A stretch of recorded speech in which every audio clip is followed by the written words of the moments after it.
you, everybody, for giving us your time this evening. And I'm gonna go through an agenda here in a second, but I would just like to note that we had the date first. So tonight we're having our birthday party. We're 1 year old. Last year we had a dinner to celebrate our coming out party, if you will, the Data Strategy Group. And so now we're a year old, and we didn't have any clients back then, and now we're growing. So we just wanted to share that with everybody. So I'm going to present some content. And some of the folks on this call may be new to Keller Schroeder and new to Data Strategy Group. So if you will indulge me, I'm going to do a little bit of introduction and a few slides, but then here's the agenda for the evening. We're going to introduce the Data Strategy Group, and then we're going to talk about the theme tonight is real clients, real projects, real outcomes. And we're very excited to have some folks from United Companies here and from Evansville Water and Sewer.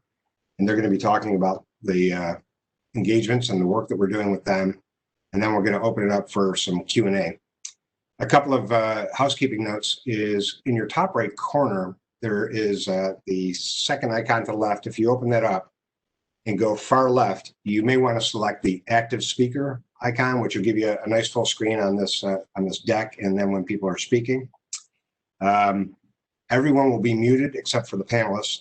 Everybody will be muted until the end, and then we will make everybody panelists. So that way, if you would like to ask questions at the end, you'll be able to unmute yourself, and we can have a Q&A.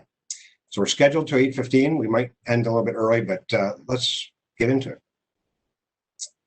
So first, I wanted to introduce Keller Schroeder, which is an employee-owned company, and they were founded in 1978. And they have a 40-year history here in Evansville. And we now have offices in Nashville, and we have clients in many states across the country.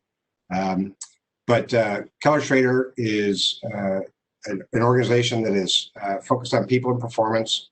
They're passionate about their clients, and I love this substance and excellence over form and fashion. And we hold dear our reputation for honesty, integrity, and transparency and candor in all of our communications. And that is true and has been my experience because I was a customer of Keller Schroeder for 15 years before I became an employee owner. So it was with great excitement, and I was very honored to be asked to form the newest division of Keller Schroeder, the Data Strategy Group. And we are a year old now, but we are now part of a group of services, applications, infrastructure, and staffing. So we are strategy and end-to-end technology consulting. We're a boutique, and it makes perfect sense to have data strategy join. And invariably, we're going to do things that require infrastructure. We may find issues with applications, new applications that need to be built. Or you may need staffing, and so we've got you covered on all those fronts. So it's great to be an employee owner with Keller Schroeder. I'd like you to meet the Data Strategy Group. This is my team, and I feel blessed to be able to work with them. And as I was creating their pictures and bios this evening, I was trying to show you the kind of industries they're in and what their roles are.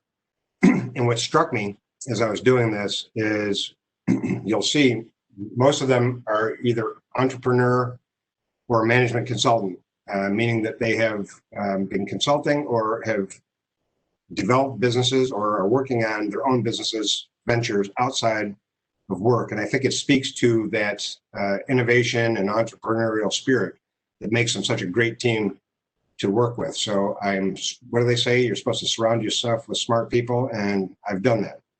So I'm privileged to work with these folks every day. This is a slide that I created one morning when I was talking to a client. I just like to go over this real quick is if you look at this, you think about 15 years ago, 20 years ago, any city, anywhere in the world with more than 100,000 people, you could hail a cab. And now we have Uber. And where did they come from? So the question that I always like to ask folks is, do you think that technology, data, and analytics are going to affect your business in the next 10-year window? And when you look at these people, these are major market disruptors. They came out of nowhere. And I would say that the reason they were able to do it so fast is they were good with data. And so the question is, how do you build an organizational competency with data and analytics? How do you create an innovation mindset in your own organization? You don't have to be a major market disruptor. You can find opportunities and disrupt business processes in your own organization and enhance revenue, find new revenue streams. So when we meet with clients in the data strategy group, we're always thinking about that innovation mindset. Our tagline is simple. We believe that you hear about data science and advanced analytics, and our goal is to make it more pedestrian and accessible. We think it's an organizational competency that every organization should have. We think it's going to be vital for organizations over the next 10-year window. So we're all about trying to demystify it and make it a little more pedestrian and accessible. And so we organize our thinking around managed data, because data is an asset and it has a life cycle, just like any critical asset in your organization. Vehicles, other hard assets, data is a critical asset as well, and you have to manage it. Do science we picked this up from a friend of ours. He said it's really just using math to improve the business, and we love that because that makes it simple. So it's statistics applied to data to gain new insights, which then can lead to new innovations, that innovation mindset. And get better is really tonight's topic. We're going to talk about some client experiences that we have, real projects, real clients, real outcomes. So quickly to walk through the data strategy group's kind of philosophy here in their tagline is manage data. We think of data in terms of a supply chain. You have suppliers and you have consumers. So the suppliers are the things that you would expect: data entry screens, computer applications. I read a statistic that there will be 75 billion, with a B, connected Internet of Things devices at the end of this year, I believe. And then, the new thing is data harvesting. I'll give you a convenience item like a watch that will open your door when you're at my resort, but I'm harvesting everything that you do because I want the data. And then there are consumers of data. There's operational analytics. That's visually representing large volumes of data graphically, so you can understand what's happening in your day-to-day operations. So this is also called business intelligence. And this is presenting data so that you can understand performance, be able to communicate or tell a story. And it's typically focused on your day-to-day operations. So it's different than advanced analytics, which gets into the idea of statistics and math and special skill sets, data science. And two classes there: optimization research and predictive analytics. And I'll talk about those in a minute and give them a more complete definition. And then finally, the idea of data as data processes, data integration, data exchange is also a method of consuming and using data. So suppliers and consumers. Do science. Here's the definitions I wanted to share with you. I get asked a lot what's the difference between business intelligence and predictive analytics? Well, BI is kind of a set of visual tools that will represent data that's structured and dimensional. How many widgets did I sell last year at this time and who had the highest sales? That's operational data to help facilitate your decision-making for day-to-day operations. It's not data science or what we call advanced analytics. That tends to be two classes that I'll describe. Predictive analytics, and this is you may have also heard it as machine learning, but this is using statistics and statistical models and taking historical data and training, if you will, the statistics so you understand past data, past outcomes, so that you can then create a statistical model that can predict future outcomes. So that's the advanced analytics area called predictive analytics. And then there's operations research, which is also very heavy into statistics, but it's the ability to study a very large number of variables and come up with scenarios and optimize the best outcomes. So think about Federal Express and all of their vehicles. They're a big user of a product called FICO. which is an operation research tool. So what they're trying to do is they're trying to optimize their vehicle travel time, turn-by-turn directions, use of fuel, the whole bit. So that's operations research. And then there's artificial intelligence. And this is a very broad category, right? There are self-driving cars that are artificial intelligence. When we use this term, we're talking about if we're doing predictive analytics or operations research, and we have a very reliable, statistically reliable outcome that we're comfortable with, then why not let it make the next business decision automatically? So use technology to make the next business decision. So we call that narrow AI. So when you can enable a business process with math and have a statistical confidence and let it make the next business decision, you've eliminated work and you're doing narrow AI. Just a point on do science, it literally is science. It's a specialty skill set. These are people with advanced degrees in math and statistics.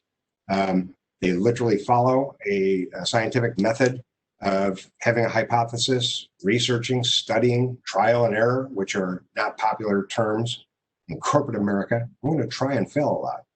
That doesn't go over big. So it takes some time and it takes some discipline, but that's the whole idea, is to study it because the insights that you find may be extremely valuable. So it literally is science. And now we're going to talk about the theme of tonight, which is get better. And before we talk about that, why isn't everybody doing this, and why aren't we just getting better? Why is this difficult? So there's technology barriers that most organizations that we talk with all have these same kind of issues. Their data, not well defined. I always joke, blame me. I wrote software 20 years ago and I never documented my systems. So the data is not well defined.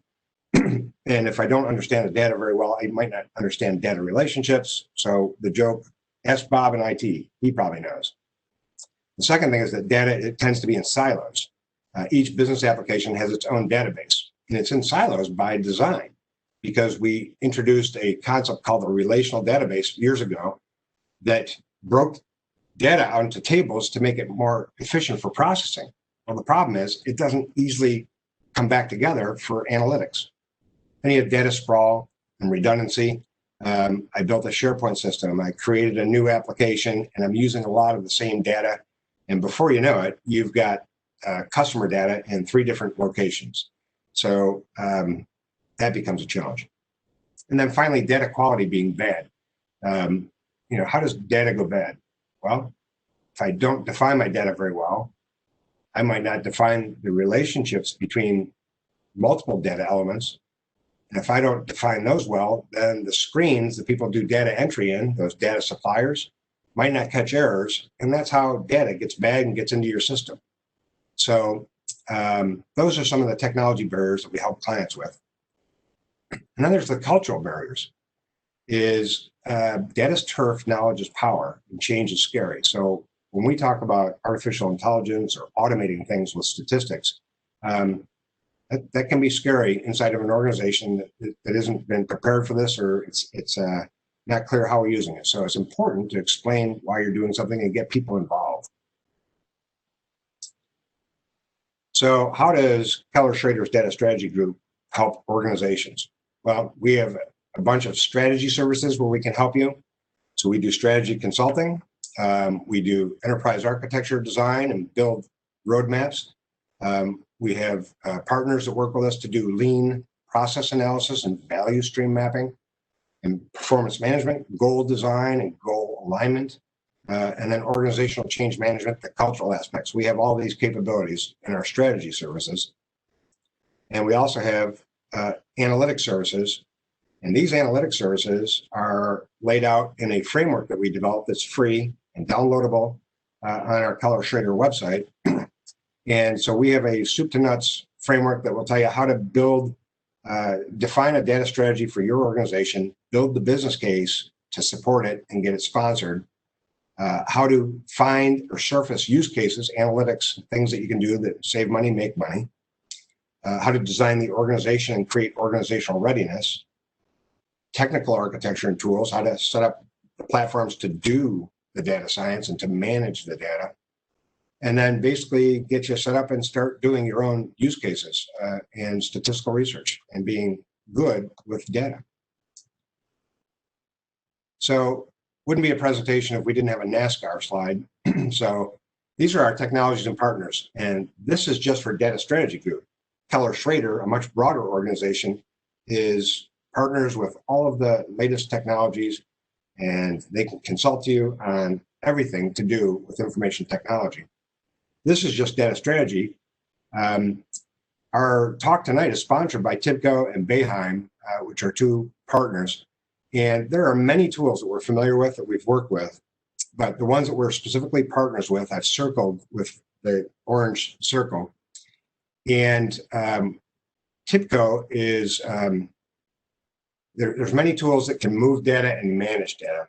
My son flips houses, and he always says to me, there's a lot of products, but I always buy DeWalt tools. So we're agnostic and we're consultants, right? But we'll work with any technology, but it doesn't mean we don't have our favorites. And I would say the TIBCO is our DeWalt. We love that.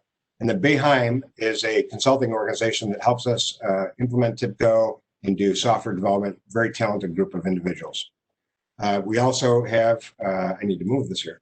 Karen Hamilton Consulting is a partner of ours that helps us with our lean process analysis.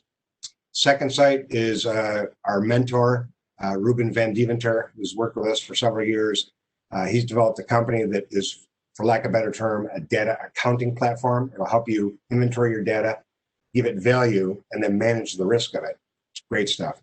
Infogix is a data quality organization, which, by the way, TIBCO also has a data quality suite. So, and then Irwin is a tool that our data architects, Morgan Duckworth and Sarah Kiefer, use. It's a data modeling tool, and you design with it. Snowflake data warehouse. So those are our technologies and our partners. But let's talk about real clients, real projects, real outcomes. So we're working with a financial services client, and the need was to manage personally identifiable information. So we got involved in a project, and we helped them build the methods and workflows to govern their data, to identify the PII data and to obfuscate it, and then help them create a process to migrate that to a cloud data warehouse, Snowflake. And we also are working with them to do enterprise data architecture. They have a number of older data structures, data stores that not well documented, not well designed. And so Morgan Duckworth, our data architect, she's great at that. So that's what she's doing. She's working with them to kind of redesign their enterprise data architecture and to establish some standards for systems development. What's next? We hope to be working with them on more data strategy and advanced analytics. We would love to be doing that with them. We have a healthcare client, and their initial need was they needed help with reporting. They wanted to improve reporting, and they wanted to integrate systems. So our role is we've been helping them develop business data visualizations. We've been consolidating reporting. We've been developing processes to automate manual tasks. And we're currently building a data warehouse with them and implementing TIBCO middleware so they can gain control and move data and have much better control of their data. So they've had a lot of business case value. They've reduced manual entry and are saving money.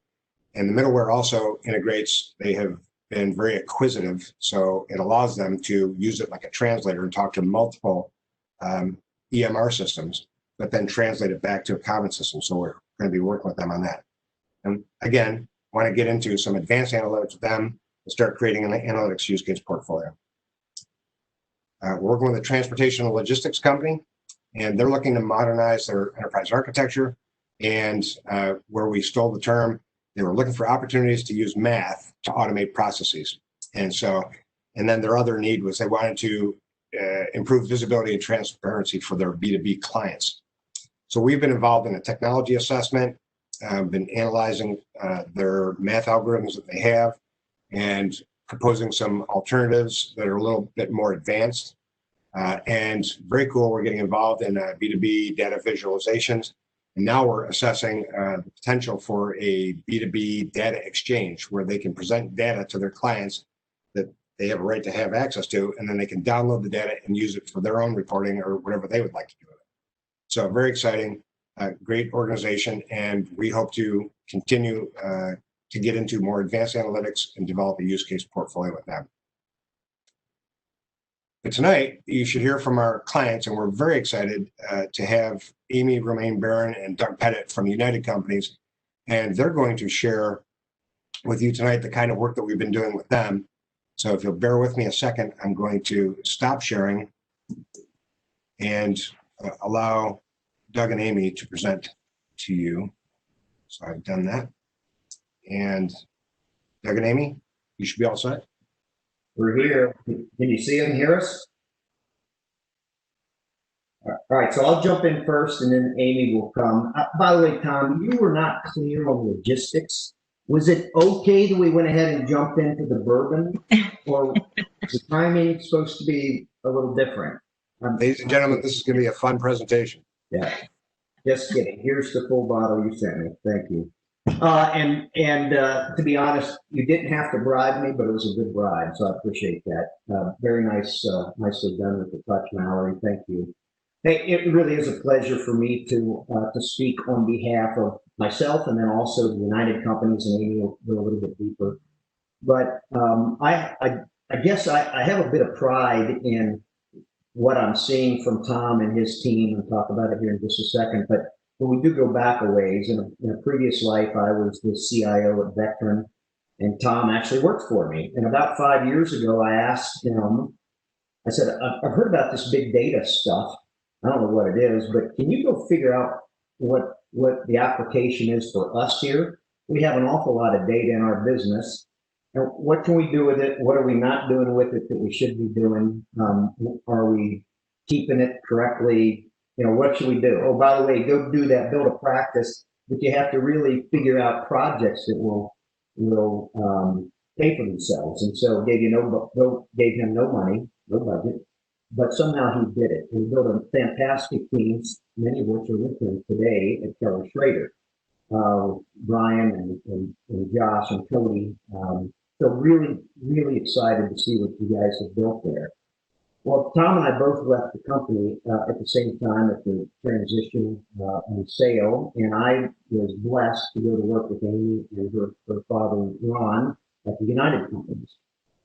And I was extremely, actually surprised, I would say, but pleased with the technology that the United Companies have put in the field, specifically the Professional Transportation Inc., which is an organization that moves Tier 1 railroad employees from where they are to where they need to be and vice versa. And we have some amazing in-car technology, in the field technology, and they've had it in place for a number of years. And as I was digging into it, as a new employee there, I started to see, there's a lot of data, and I'll bet there's some optimization we can do. And being a tenet of the company is that we will continuously improve. That Ron and Amy just preached that from day one. Whatever we're doing, we need to constantly look for ways to improve. And so I thought there's an optimization play here that we did back at the utility that we had put in play years ago with moving our people around in the most efficient way possible and optimizing our resources there. So Tom, I was pleased to see had just started thinking about putting this practice together. And so he did, he finalized it with KSA, and I was so glad to see that he did that with a local company. And I'm very familiar with Jeff Foreman and the team as a client for them of theirs for a number of years. And so this team came together. So I asked Tom to come in and say, what can we do with this data of ours? Can we optimize it? And so that was the beginning of the journey that we've now had, been going on for about a year and a half, I think, one way or the other. And Amy will jump into what we're doing, but we're just thrilled with what we've seen so far. We have some real life benefits that we'll be able to share at some point in time that are really exciting. And so it allows people to do things that value things that they would not otherwise be able to do, and there's certainly some cost savings as well. But But I can't tell you enough about the team that we have. We have them on site today doing work. We're excited about it. The whole KSA and the data strategy folks here as a practice under Keller Schroeder, but also some of the partners you mentioned, with Karen Hamilton and Joseph Fisher and Bayheim. We're actually using all of those folks as well. So we're really glad to be having a testimony here. We might, I do appreciate the Woodford, but I'd have done it anyway because I really believe in what they're doing. So thank you, Tom. Appreciate you guys setting us up today. Certainly for those of you who are out there, taking this all in, I'd be glad to share and answer any questions you have. But let me now see the stage over to Amy, and she can give you a little bit of sense of what we've been doing. Thanks, Tom. Thanks, Doug. Great. So, Doug, thank you for that. And Tom, thank you for allowing Doug and I to a chance to participate and talk a little bit about the project that we've had going on at United Companies. As Tom said, I'm Amy Romaine-Barron. I'm Vice President at United. I oversee our information technology department, and I'm also very involved within our continuous improvement initiatives throughout our business units. So when DSG came in and did their initial assessment, they identified the need for us to really just get better control of our data. That is really the first important step to improving everything that we had going on, specifically within our dispatch center within professional transportation. So we brought them in for a very specific project. We found pretty quickly an opportunity within our customer billing area to automate what was a very manual billing review process. So a lot of energy, time, and people resources that go into that billing review process. So the solution required us to get control of the right data, clean it up, and then automate what is a pretty complex group of logic that our team has to use to properly invoice our customers. So that's kind of a mouthful, but there was a lot involved in kind of working through these steps. So we chose to use TIBCO, the Enterprise Integration Platform. Really, it's because it gave us control of that data pretty immediately, and then it serves as a tool to help us further build out that automation within this process. So far, as Doug mentioned, we've engaged with the group well over a year and a half ago, but this particular project, it's about a 7-month-long project. We're in the process of testing right now, seeing really good results and hoping to go live in November. So our team, along with the DSG group, has spent a lot of time and energy working on this project, and we're really excited. And in fact, what Tom and his team have often said to us is really this project is a self-funding use case. So we are excited about the optimization and the results that we're going to see, because really it's a great model. It helps us manage our data, improve our processes, and at the end of the day, save money. So again, great efficiencies there. And we're also excited. We've identified other opportunities within our business units outside of PTI, but our 2 other companies as well, to extend this capability into. And so, as I mentioned, we're really excited to look at those other opportunities and feel that this relationship with Tom and his team is something that we will be able to continue to grow and develop. And then, last, as we better manage our data going forward, we're much better positioned to do advanced analytics like what we've done within the dispatch center at professional transportation. So that's just kind of a high-level overview of the particular specific project that we've been working on. And again, as Doug said, if anybody has specific questions, we'd be happy to answer those for you. So, Tom, I'll turn it back over.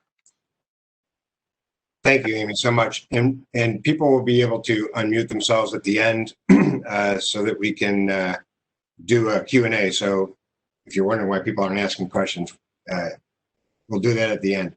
Thanks so much, Doug and Amy, for sharing that.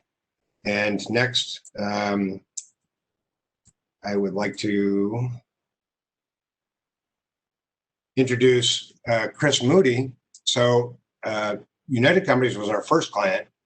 Evansville Water and Sewer is our newest client. And Chris Moody's here to share some thoughts about the project that we started with Evansville Water and Sewer and what he's seen so far and what his plans are for the future. So Chris, thank you for being here. And I'm going to turn this off, stop sharing.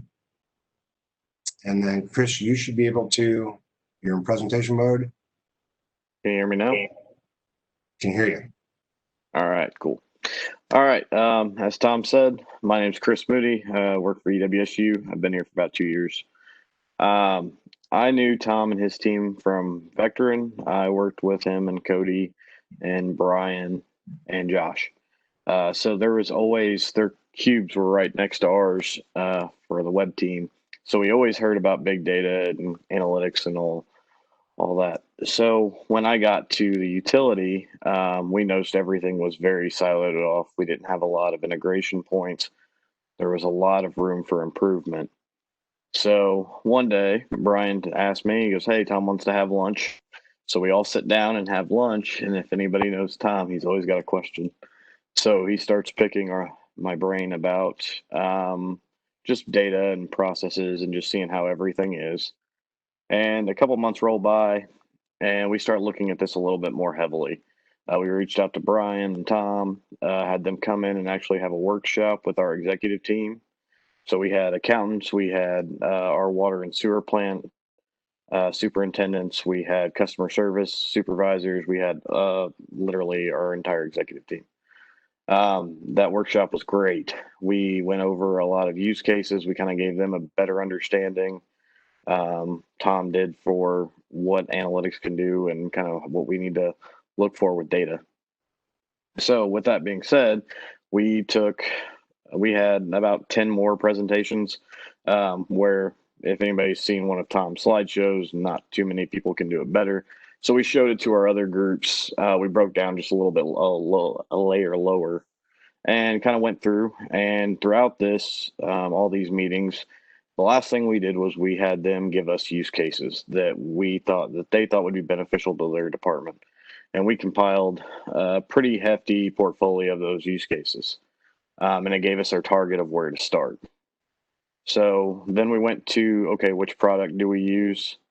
And there was a bunch of reasons why when we looked at them, we looked at Fuse, we looked at IBM, but being a government entity, pricing was a thing. And then where could we easily manage the stuff and not have as much hands-on for what we weren't prepared to handle. So we went with TIPCO. And I'd always heard them talk about TIPCO and Vector, never really interacted with it. I knew it had done a lot of our core backbone for a lot of our applications. And so one day after we purchased the software, Brian said, "Hey, you guys have Spotfire, you can go download it." So my team, which is about 4 guys, we all went in and downloaded Spotfire. And by the end of the day, we had each built a separate dashboard, pulling in data from different places and just able to visualize it like we weren't able to do before. We were constantly running separate reports and handing them off, and they were putting them in Excel spreadsheets and pivot tables and trying to make it look nice and neat and organized. So that was really cool from our standpoint. And then part of our project right now is essentially we're trying to migrate a lot of that data into a warehouse. So that way, our biggest thing is the reports that run, we don't want to impact production databases and end users. We have a big problem with that currently. Then also just kind of bring all the data together, because outside of 1 or 2 guys in the utility, there's really not a lot of, oh, this goes here, this goes here. It's a lot like Tom said in the presentation, call Bob in IT. We want to have everybody who actually handles the data and is looking at it have a better understanding and have a general location to go look at it. So we've been really excited, and it's been really crazy already, but it's only going to get better, and we look forward to working with you guys. And Tom, as always, you guys have been great to work with. Chris, thanks so much. Yeah, it's been fun getting that product started, and the things that you're already seeing has been very exciting. And again, you have a backlog of use cases. So there again, we're getting control of data, and then the name of the game is to be able to start doing analytics use cases, things that can use math to improve the business. So I'm very excited about that. I'm going to see here. That's the end of the slide. So this is a win on many levels because we're ending early. You got to love that. But before we leave, we've got an opportunity to do Q&A here. And you've got some people here that are willing to share their experiences working with Data Strategy Group. You've got Data Strategy Group employee owners who can answer questions on technology, processes, strategy. So let's open it up for Q&A. And I'm looking at Mallory. Am I good to go? You should all now have panelists, which means that you can now turn yourself off or to unmute yourself so that you can participate and ask a question. So anybody can unmute themselves. Obviously, we don't want to do it all at once, but I'm going to open it up for questions. This is always the uncomfortable time in any webinar, and nobody ever asks questions, so I'm hoping that somebody has a good question. All right, Tom, I'll make this real easy on you. This is Ron. I'll ask you a question, okay? Yeah, so we've got additional projects that we're contemplating. This one would be within our finance company. And so this is, probably a simple question, but, how backed up are you guys as far as your availability? What we need to do is finish working through some of the COVID issues with our clients, and we're very, very engaged with them at the current time. And so we're anticipating, maybe sometime in the first quarter of 21, doing the research on what that project may look like. There may be some conversations ahead of that, but is your availability of your team to the point that you can take on additional projects, et cetera? Yes, Ron. We're very excited because we're going to be wrapping up the current middleware project that Amy described very soon. And the other thing that's a wonderful part of being inside the Keller Schroeder organization is we can access talent. So we have a pipeline of people that we've been talking to and looking to so we can continue to build our team. But I would suspect that the team that's currently engaged will be able to roll right over into another project at your place. And Amy and I have already talked, and we're going to be scheduling time to talk about the opportunities in United Leasing. So Amy and I are already having that discussion, and I'm certain that we will be able to service any projects that we come up with. Great. And by the way, congratulations to you for your first year. I know that's always a milestone and never easy, but congratulations. Thank you so much, Ron.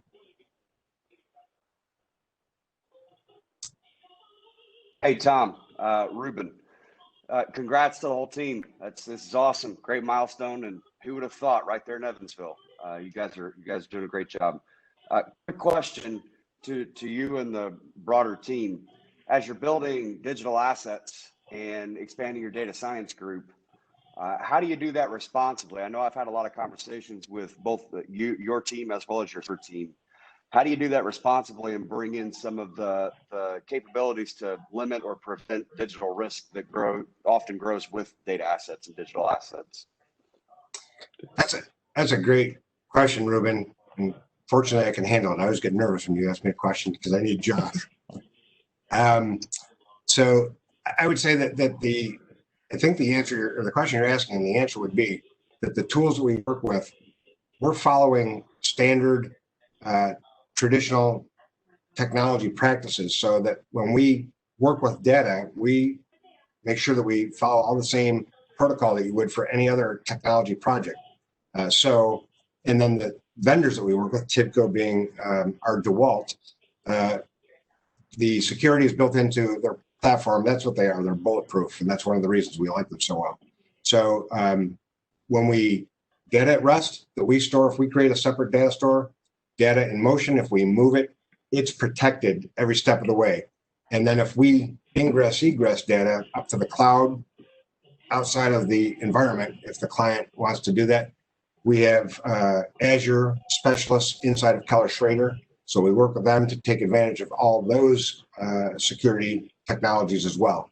So the whole team is very cognizant of the name of the game is work on analytics use cases, harvest data, but at the same time, keep it safe and secure as you're working with it. That's great. It's such a big deal. I think with I've got two customers, Fortune 100s, both have had audit findings recently on they've used heavily data science, but they've used bad practices. So such a big deal. Yeah, thanks for that question. Hey, Tom, this is Josh. One quick thing I would add to Ruben's question about responsibility is that it also takes smart folks with the right kind of training. So it's one thing to have the governance and controls designed in, but you also have to have people that know how to work with data, responsibly, what it means, how to interpret it, and not just anyone can do that. Yeah, that's a good point. Yeah, and then there's the whole concept of the ethics of data and the responsibility that comes with doing data science. Just because you built a statistical model and it has high accuracy, data can change over time. You might not have a full complement of the right elements that are used in the model. So that's a growing topic, and you can hear more about that, the ethics of what you're doing with your machine learning and your predictive analytics. So yeah, it's a big topic. Anybody else have a question? I don't have a question, Tom, but I got a comment for you. Sure. Just to piggyback off of kind of like our team we've been working with here at United Companies, Brian Bluebaum and Cody quite a bit. They're fantastic guys. They've been awesome to work with through and through. Very knowledgeable. So if everybody has any questions about these guys, I can vouch for them. We appreciate the work. They're very timely. Anything that comes up, we can find a solution and fix it real quick, and we can move on with our project. So me and Dan McCarty are project leads over here at United Companies on our current project, and so we value the work and their effort. So much appreciated. Hey, thanks for the comment. That's great. Thanks, Tyler. No yeah, I know that team just works very well together. It's been a real healthy collaborative, and we love working at United Companies as well. It helps. I've known Brian for quite some years too, but we never miss a beat when we're together too. So that collaboration really helps too. That was hilarious the first time we went through and did a side term. We have an inside joke that Brian is like Kevin Bacon. Everybody is within 6 degrees of Brian. Yeah. Yeah, I agree. It's a small world. We're both from a small town in Washington, Indiana, and it's crazy how we end up working on these big projects together. So yeah. It was great. Other questions? What about folks that don't know us and we're new to you, or we're not working in your organizations? What are you doing with the things we're talking about, data strategy, data management, and analytics? Does anybody want to share what they're working on or ask questions?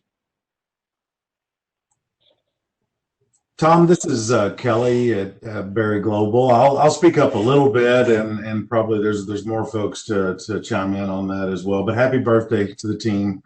Thanks. I know we've had a lot of conversations, but we've not yet engaged much. And I'll say at Berry, one of our biggest challenges is just how many companies we have acquired and how to bring data together. We're looking at over 150 ERP systems and a global, deployment and working with disparate IT teams and databases and just a mammoth task ahead of us. And I hope I can bring you guys in both in an advisory capacity at some point and to help and to, help us move to, really utilizing math and analytics to gain more value. Our journey is really about modernization. We want to be able to provide analytics to the mobile device, exactly what's needed when it's needed, to be able to answer questions, to be able to check on the health of the business, sales performance, financial performance, enabling our management to run their businesses, and providing a lot of agility in the process. I think are striving to get a foundation built on governance and core technology that enables good security, good data stewardship and governance, but also build a repeatable process, an assembly line, if you will, for how do we start ingesting data? How do we eat the elephant one bite at a time? And actually, I want to do, concurrent bites at a time. I want to run a lot more in parallel. Because if we don't do that, I think it's going to take far too long for us to make progress. One question I do have for you guys, and this is where I struggle most. Our executives understand business intelligence. They get their reports. They've got access to great visualizations and tools. But how can I start to educate them more on the value of analytics, data science, and utilizing math? From a business perspective, a business leader perspective, how do I get them engaged in this? And what do you guys recommend in that case? Yeah, I think that, well, we've done this thing that's been kind of really interesting. We've done it several times now, which we call it an innovation workshop. Ron and Amy and Doug went through one of those. Chris mentioned it. But I think part of it is first establishing a common terminology, right? Is because there's a lot of different interpretations of these concepts. So if you can get the sponsors in a room, get across some key concepts, so that we're all talking the same language, and then open the door to the possibilities, right? Because if it doesn't make money, if you're doing data governance, data management, and it doesn't generate some kind of revenue enhancement or new revenue stream, it's just expense, and typically they don't want to hear it. So I think it's a way of get them engaged, make sure that everybody's talking about the same concepts and have the same understanding, but then immediately go into how does it apply to our organization? How can we use it? And as soon as we start visualizing and imagining ways that we can apply it in the business, and that's what this workshop that we do does. It ends with it's kind of, we have a lot of fun with it, is after we get these concepts across, we get the whole group, we break up in teams, and we challenge them to come up with use cases that would be beneficial in their area. And, it becomes competitive, it becomes fun. And we walk out with 15 use cases and a group of people that are interested in getting started. So that's one tactic. But it's always education. They got to understand it, and they got to understand the value of it to get them motivated to want to sponsor. That's my thought. Any of my team have anything else on that? Ruben?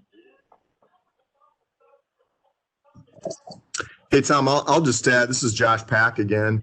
I'll just add that the capability and repeatability of use case management, both in terms of portfolio development and management and prioritization, as well as knowing how to hand off the use cases to the right individuals and analysts, and also pairing them up with the right business people inside the different business units. That's all a process, that some organizations are prepared for, and some are trying and some are just not. And so in addition to being, sort of a statistician and scientist and researcher, there's a little bit of a managerial layer to all that too, that we like to help coach and also service. That's just something I would, when Kelly was talking about that repeatability, made me think of that. And of course, we have 4 statistician, masters and PhD folks on our team. And so we've got a growing bench of talented people that can help both coaching and doing. Just wanted to say all that. Yeah, and Kelly, we know enough about your organization, and we are chomping at the bit to get in there to work with you. We would love to do that. But you guys have a lot of good controls on your data now, and you do a lot of data cleansing. So some of these tools and techniques would just make that more efficient. And then we can get to the really cool stuff, which is let's get it somewhere where we can start to study it and study. You've got IoT sensors on your shop floor, and measuring asset performance and mean time between failures, and stock and finished goods, unfinished goods. There's so many exciting things that we would love to be doing with you. So can't wait to have that opportunity. We're anxious as well, and I'm definitely looking for ways. Let me turn my camera back on. Looking for ways that I can introduce you guys to more of our leadership and generate more of those ideas where we can build on that value proposition. Sure, it's great. You guys got a great organization. Hey, Tom, this is Doug. Can I just jump in here for a minute? Please. So, hey, Kelly, It's the great question. It really is. For those of us who have kind of dug into it and understand there's a real value here into this math that we're capturing around our data.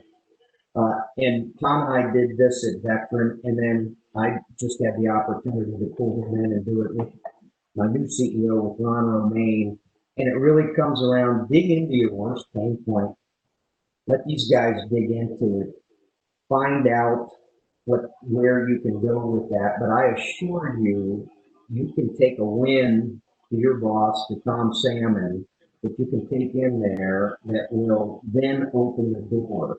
And that's exactly what we've done. That was our strategy, both at Veteran and that our strategy when I went to work with United and then brought Tom in. And we have to convince folks that are hard-nosed business folks, you got to make me, you got to prove to me that it's going to pay for itself. And it really is possible to do that. So start with one, and then it's the next door that opens is a lot easier to open. The next door is a lot easier than the next door, one. But that's what we would do. You're asking all the right questions, so. Yeah, that's a good point. Thanks, Doug. So this is fun. Anybody else? Questions, comments? What are you doing at your place? Anybody that we haven't met yet that just happened to get our invite and are on here and want to introduce themselves? I think we have some national folks. Hey, Tom.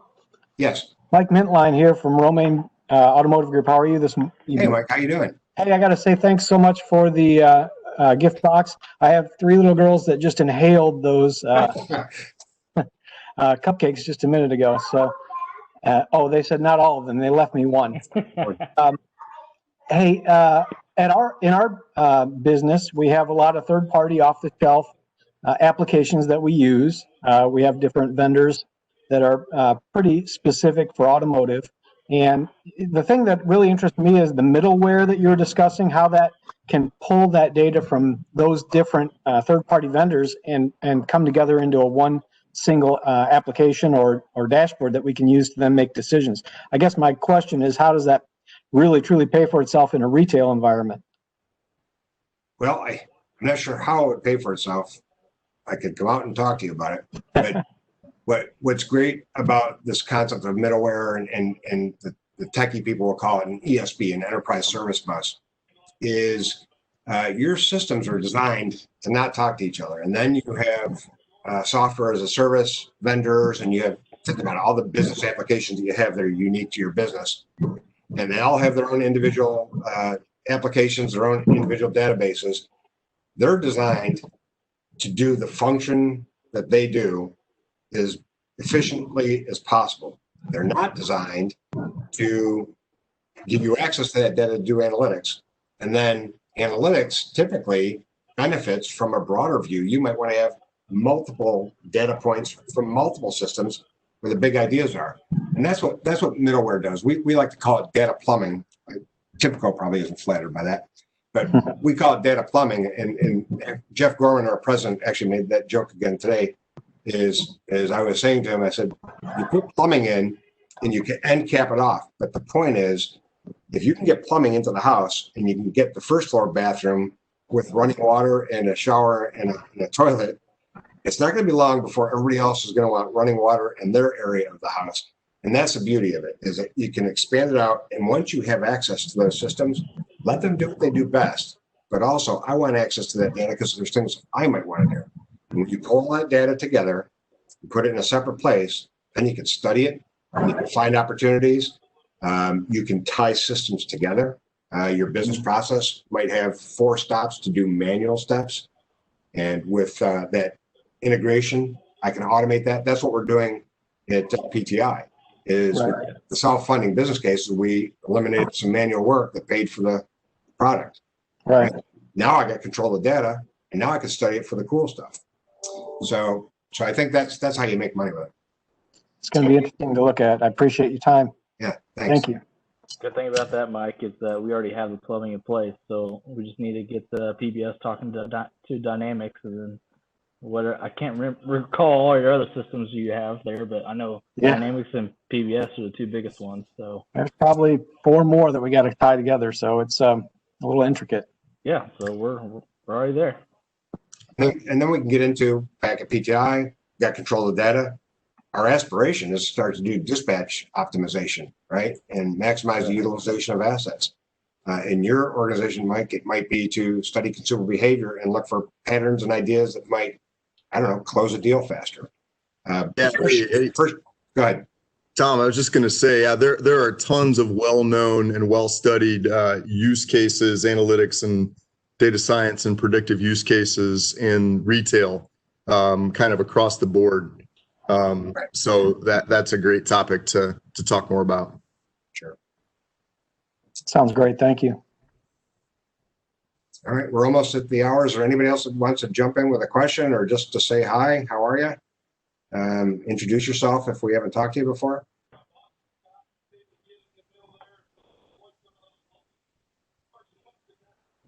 Just tell me when to light this candle on this cake here. You got to light our candle. I did the arrangement of the happy birthday, by the way.